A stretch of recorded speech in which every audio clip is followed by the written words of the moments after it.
आपलं कुटुंब सुखी होतं एकमेकांच्या सहकार्याने. उत्तम संस्कार, चांगल्या सवयी आणि शिस्तबद्ध कामांमुळे आपलं जगणं सुरळीत होतं. आपण न्यूजपेपर शेल्फमध्ये, वह्या पुस्तकं दप्तरात, कपडे वॉर्डरोबमध्ये आणि भाजी फ्रीजमध्ये ठेवतो. या सगळ्या गोष्टी आपण एकत्रितपणे जर फ्रीजमध्ये ठेवल्या तर काय होईल?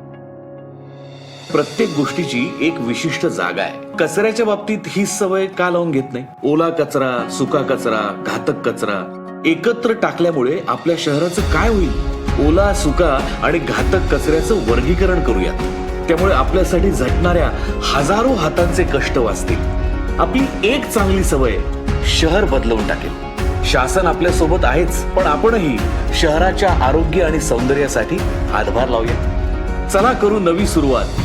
अस्वच्छतेवर करू मात.